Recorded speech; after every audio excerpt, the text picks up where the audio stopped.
Greetings, this is Frosty Thundertrod, Telnor Beastmaster of the Sundered Guard.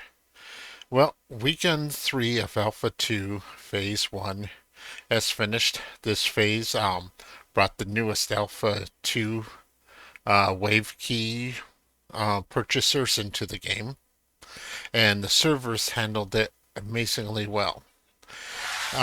Two new servers were opened, one in the United States and one in Europe, to provide a fresh start for key holders who just got in this weekend and didn't want to feel left behind. Although, to be fair, I don't really think there is much of a being left behind in the way this game is set up currently. Behind me is some B-roll I recorded while I ran over to Winstead to make my new axe. I gotta say, overall, this was the best week of... Why? Yeah, okay. I'll just skip ahead, I guess. This was the best weekend so far for testing. I never had a queue at any point in the game. In the test, I should say. I always logged right in every time, which was a great experience. In many ways, there were several subtle changes that made the game feel more like a game, less like a test, although it is still very much a test environment in every way that matters. But the tooltips looked better, and a few of the things like when you crossed into a zone, you would get a notification telling you what zone you crossed into, which it was great. I think it makes it a lot easier to know where you are in the world. And since the server's running so much smoother most of the weekend, I died a lot less up until Monday. Monday, I died a lot, back to back to back to back, while I was trying to get copper to make my new lumberjacking axe. Because one of the persistent problems in Alpha 2 is the severe shortage of copper, rubies, and zinc, which are all tier 1 materials for smithing, which should be very, very common, but they're just not. Some theories are running around that if you mine out all the stone, you can cause the metals to spawn. There seems to be some validity to this because I've seen in multiple instances here where spawns are a little bit random. I wouldn't say random, but they have a parameter to spawn in, you know. You don't chop a node and just have it, pop right back up in the exact same spot.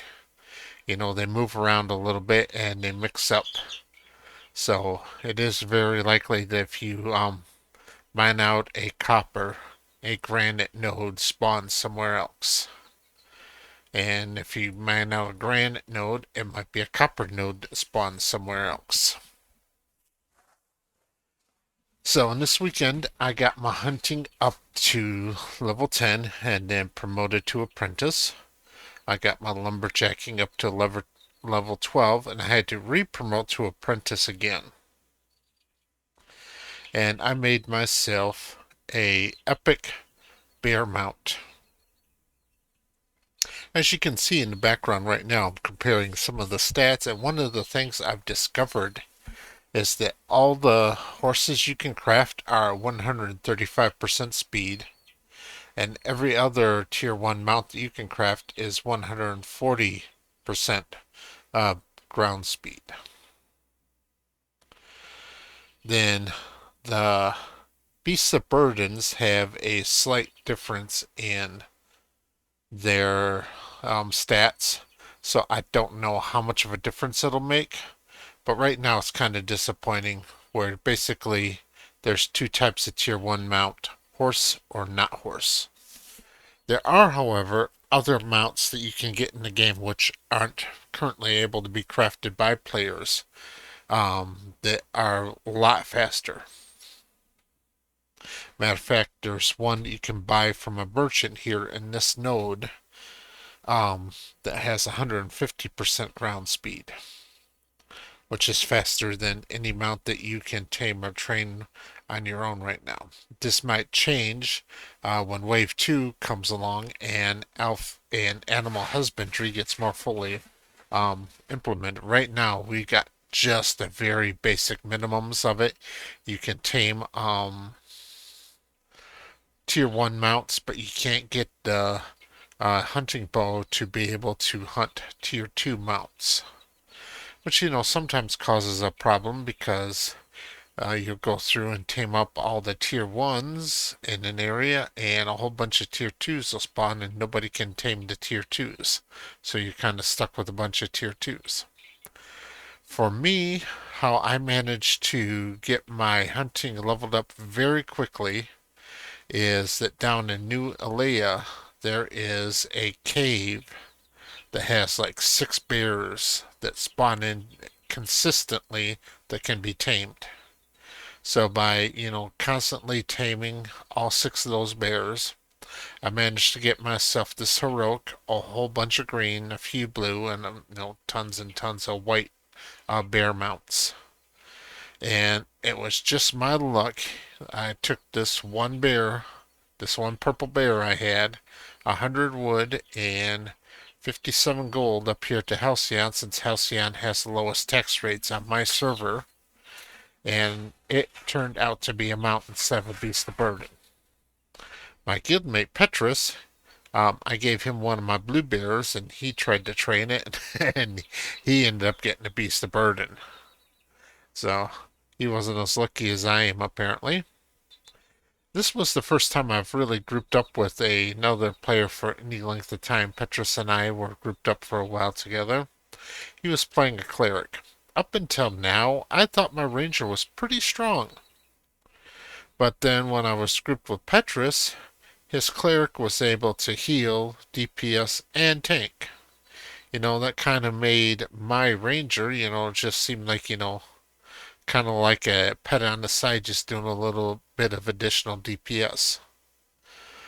Sometimes I managed to pull a mob off of him from DPSing too high, so I guess my DPS was slightly higher overall.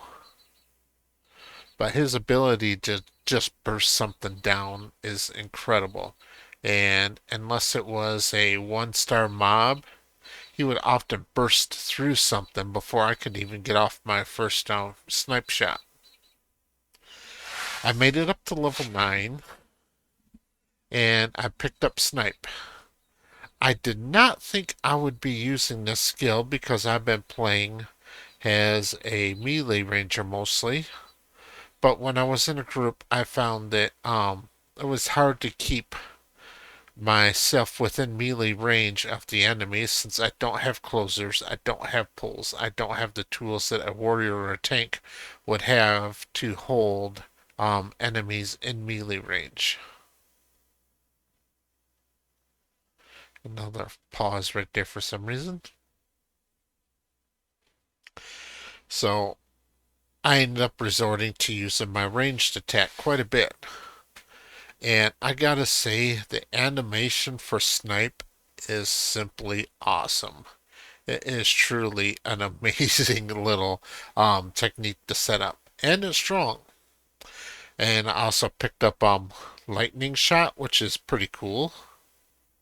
So snipe and lightning shot worked well together. Also, barrage and snipe work well together. But it's kind of an odd in a way because snipe seems to be set up to be an opener, but it works so much better as a finisher because you get a whole bunch of bonus damage if your target is already bleeding. And one of the easiest ways to apply bleed to a target for me is to use barrage. So if I can, I would barrage first to apply a bleed, then I would snipe for massive damage.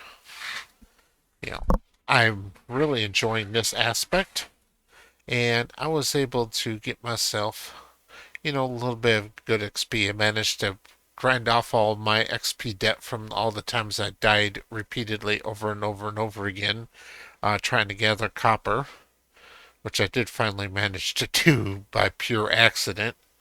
Um, as I was running back to my body from a uh, God, the name's escaping me right now, but anyway, a shrine. Um, I just saw three copper nodes just sitting there, so I grabbed all three copper nodes. So that was another bit of extreme luck that I had right there. But overall, this weekend, I did find more copper than normal, and more zinc than normal, and more rubies than normal. But with that said, there's still nowhere near enough of them. There needs to be like 4 times the amount of copper, zinc, and zinc in the world in order to keep the smiths fed with materials to smith weapons and metal armors.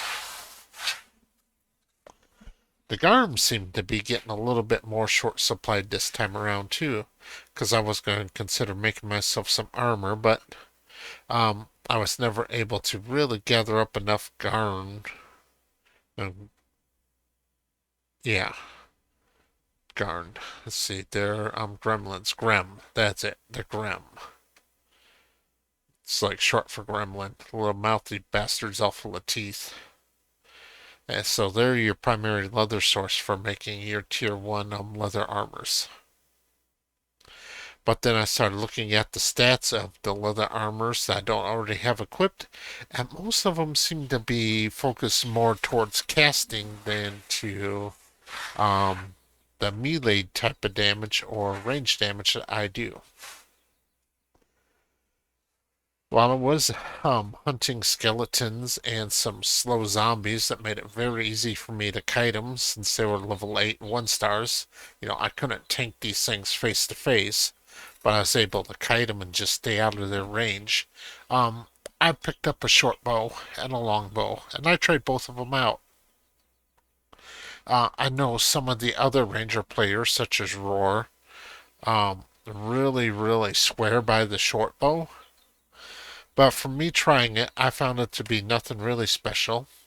The longbow, also, let's say it's a good weapon, but nothing really special. So I'm going to stand by my opinion that the physical attack spellbook is the best weapon, ranged weapon for a ranger. It just seems to have the right amount of hit, power, attack speed, and the fact that sometimes you'll actually get a little bit of an AoE effect and hit 2 enemies at once, which is kind of nice in certain circumstances. I also tried using a greatsword for a while instead of my mace and shield, and I found the greatsword a little bit too slow. And I also found with the way that I'm using my weapons right now that I'm better off using a blunt weapon. Because swords have the special effect of applying bleeds. As a ranger, I already have a couple different ways to apply bleeds myself, either through barrage or through ammo immune barbed arrows. So I don't need the sword's ability to apply a bleed. It doesn't really do much for me. However, one of the nice things I found I can do is that if I have a mace equipped and barbed immune ammo, I can apply a bleed with my Q attack and still get the daze or stun effect from my Q attack with the mace.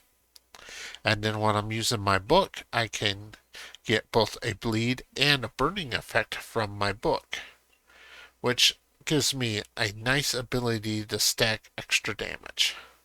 So when they become available, I think I will try a two-handed mace and see how well that works out.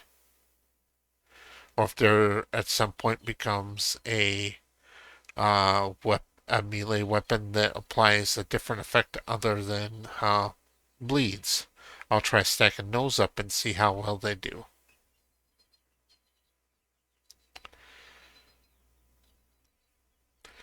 Now, what else is there here to talk about before I end this recording? Oh yeah, when I was fighting in melee combat, I had a shield equipped, and I've been playing in tab targeting, so I was kind of acting under the assumption that the shield was kind of an auto block feature, just like I would expect in most tab target MMOs. But it is not. Even in tab target, while you will sometimes see a block pop up, if you learn and actively use the block key, you can block a lot of damage that you would have never expected to be able to block. Now I understand why certain tanks just get constantly destroyed if they're playing, as a tab targeter, because they're not using their active block to its best advantage. It's not something where you can just hold the button forever and just block everything that comes at you. You gotta time your blocks to what the enemies are doing in front of you, which is great for a single opponent, but has some problems when you're facing more than one at the same time, unless somehow or another their attacks become synchronized, which generally they're not. Monday, the server performance degraded some, so it was not as easy for me to block.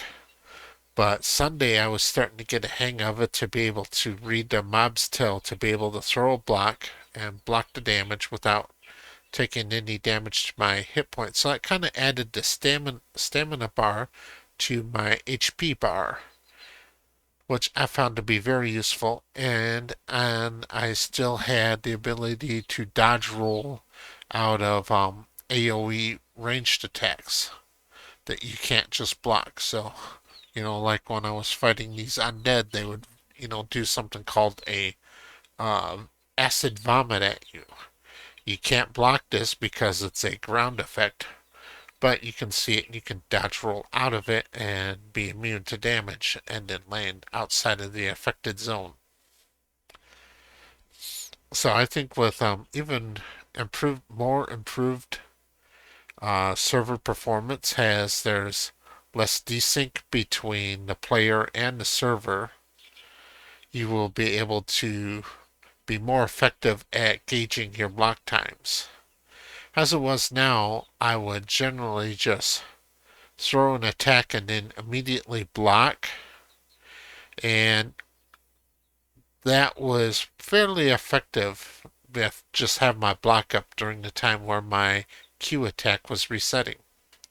So I did find that to be somewhat effective, but if I can actively, when the server was more in sync on Sunday, being able to actively, spot and react to the tells given by the server, by the enemies, made blocking a lot more effective. So this is going to be, I think, a primary skill for the tank to be able to do. It's not going to be just aggression management. It's not going to be just, position. You're going to need to know how to block, when to block, and what are the tells to block. So that's going to make the life of a tank a lot more interesting.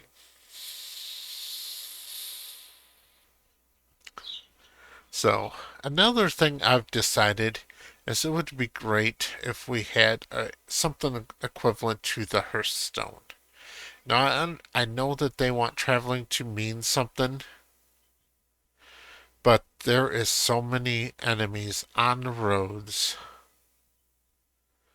and I think it would be handy, even beneficial to, be able to just Hearthstone back to your node, once an hour or once every couple hours.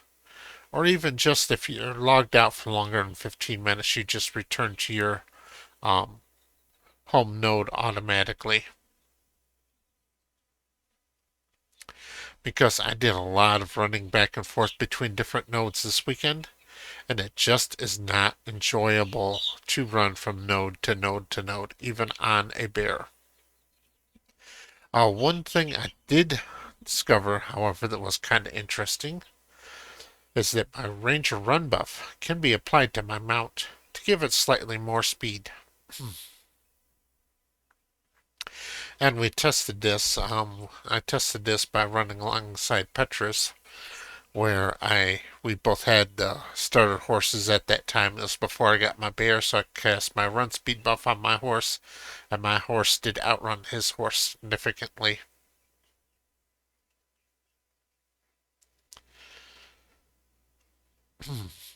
So I think that's it for week 3.